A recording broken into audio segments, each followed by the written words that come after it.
محترم جناب زاہد خان صاحب، السلام علیکم. یا فرمانے کا شکریہ. آپ کے دو سوال موصول ہوئے، جواب حاضر.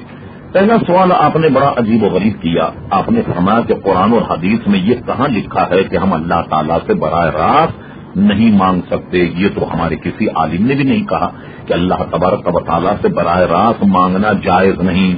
یہ تو ہم نے کبھی بھی نہیں کہا. البتہ ہم اس کو جائز اور مستحب سمجھتے ہیں کہ کسی وسیلے سے مانگا جائے. صرف مسئلہ اتنا، کبھی کسی شخص نے معاذ اللہ یہ کہو کہ اللہ سے براہ راست نہیں مانگنا چاہیے، یہ تو کوئی مسلمان سوچ بھی نہیں سکتا.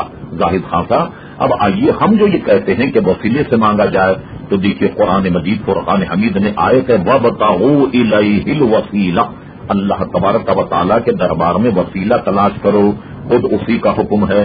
اب آئیے حدیث سے، بخاری شریف میں باب استسقاء میں یہ حدیث موجود ہے کہ حضرت عمر رضی اللہ تعالیٰ عنہ نے اپنے دور میں جب لوگوں نے ان سے کہا کہ آپ بارش کے لیے دعا کیجیے، تو آپ نے کیا کیا، حضور کے سگے چچا حضرت عباس کو رضی اللہ تعالیٰ عنہ منبر پر بٹھایا، اور بٹھانے کے بعد اللہ تعالیٰ سے دعا کی کہ اللہ تبارک و تعالیٰ آج ہم تیرے دربار میں تیرے نبی صلی اللہ علیہ وسلم کو وسیلہ بنا کر دعا کرتے ہیں، تو ان کے وسیلے سے بارش برسا دے.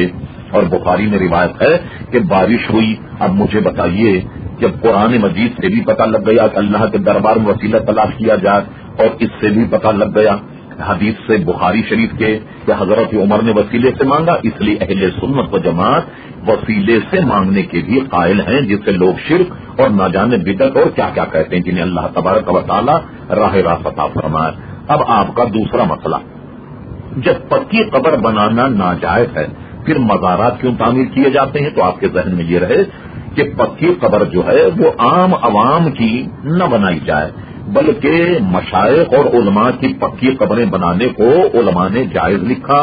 اگر آپ کراچی میں یا پاکستان میں کہیں رہتے ہو تو اس پر پوری بحث اگر آپ دیکھنا چاہیں، اہل سنت و جماعت کے عظیم مفتی حکیم الامت حضرت علامہ مولانا مفتی احمد یار خان صاحب رحمت اللہ تعالی کی جال حق ملاحظہ فرمائیں کہ جس میں انہوں نے پورے ثبوت دیے ہیں کہ مشائخ اور بزرگوں کی پکی قبر بنانا جائز ہے.